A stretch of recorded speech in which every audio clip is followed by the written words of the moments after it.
তো সুপ্রিয় দর্শক শ্রোতা দেশ ও প্রবাস থেকে যারা আমাদের সাথে সংযুক্ত আছেন, ভিডিও দেখতেছেন অথবা শুনতেছেন, সবাইকে জানাই আন্তরিক প্রীতি ও শুভেচ্ছা। বন্ধুরা, আমি কথা বলছিলাম একটা সুইট আপুর সাথে, প্রতিবেদন করবে, অডিও কলে সংযুক্ত, কয়েকদিন আগে থেকেই যোগাযোগ ছিল। কেন আসলো প্রতিবেদনে, বিস্তারিত ভিডিও জুড়ে থাকছে, আপনারা অবশ্যই ভিডিওটা কন্টিনিউ করলে বুঝতে পারবেন। আসসালামু আলাইকুম। ওয়ালাইকুম আসসালাম। কেমন আছেন আপু? আপনি ভালো আছেন? জি ভালো আছি। ভালো আছেন, ভালো থাকবেন, ভালো থাকাই কামনা করছি। শুনতে চাচ্ছি আপনি প্রতিবেদনে কেন আসছেন? আসলাম প্রতিবেদনে ভালো একটা দায়িত্বশীল মানুষ পাওয়ার জন্য, যে সে যদি দায়িত্ব নিতে পারে, তারে বিবাহ করব, ঘর সংসার করব, এরকম সে যতটুকু পারে যদি একটু সহযোগিতা করতে পারে, সারা জীবন সঙ্গী বানাইতে পারে, তাহলে তারে বিবাহ করব। এরকম একটা যদি ভালো মানুষ পাই তাহলে বিবাহ করব। আপনার কি আগে বিয়ে হয়নি? জি না, বিয়ে হয় নাই। পরিবারে আছে কে কে আপনার? আছে, সৎ মা আছে। সৎ মা দেখে না, ছোট একটা বোন নিয়ে আমি আমার কাজ করে খাই, ছোট বোনটা নিয়ে। আর সৎ মাদের বাড়িতে থাকে, আমরা ঘর ভাড়া থাকি। আপনার নিজের মা নাই? নিজের মা নাই। কোথায় গেছে? ছেলের মা মারা গেছে। আপনার বাবা কি করে? ছেলের বাবাও নাই। বয়স কত ছিল আপনার? তো 18-19। লেখাপড়া করছিলেন? মাদ্রাসায় পড়ছিলাম। কোরআন শরীফ তো পড়তে পারেন না? না, কোরআন শরীফ পড়ি নাই, আমপাড়া পড়ছি।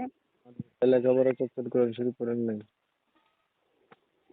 দাদি এই পড়াশোনার মানুষ নাই, ছোট বোন একটা ছিল, আর পড়াশোনার বেতন চালাবার মতন মানুষ ছিল না, এর জন্য পড়া ছেড়ে দিয়েছি।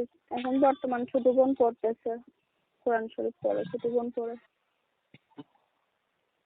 কেমন মানুষ চান? ধরেন একটা মানুষ পাইলেন, মানুষটার বয়স একটু বেশি হলো, দেখতে কালো হলো, আগে বিয়ে হয়েছে, এমন হইলে আপনি রাজি আছেন?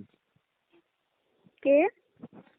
একটা মানুষ আপনার দায়িত্ব নিল বা বিয়ে করতে চাইলে, এখন মানুষটা আগে থেকে বিবাহিত হইলো, তখন আপনি কি করবেন? সে যদি, আমি যেভাবে বলছি, সে যদি এইভাবে দায়িত্ব নিতে পারে, আর যদি তার ফ্যামিলির বুঝিয়ে যদি আমাকে নিতে পারে, তাহলে আমি রাজি আছি, সমস্যা নাই। ছবি যেটা পাঠাইছেন এটা আপনার? জি। ছবি যেটা পাঠাইছেন এটা আপনার? জি, আমার ছবি এটা। তো আপনার বিষয়টা আমি একটু ক্লিয়ার করে দিচ্ছি। প্রিয় দর্শক শ্রোতা, শুনছিলেন আমি কথা বলছিলাম, এই সুইট মিষ্টি কণ্ঠের অধিকারী আপুটি প্রতিবেদনে আসতে ভালো একটা মনের মতো মানুষ চাচ্ছে।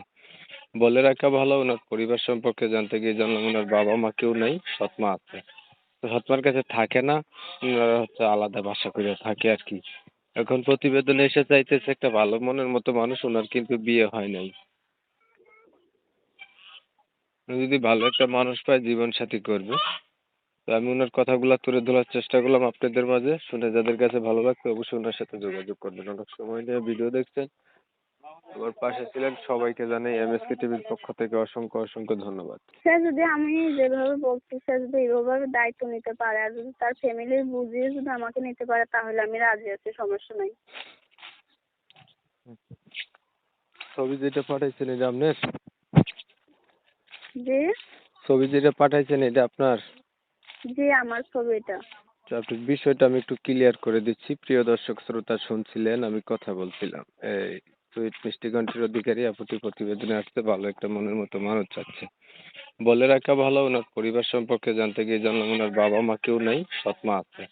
তো সৎমার কাছে থাকে না, ওনারা হচ্ছে আলাদা বাসা করে থাকে আর কি।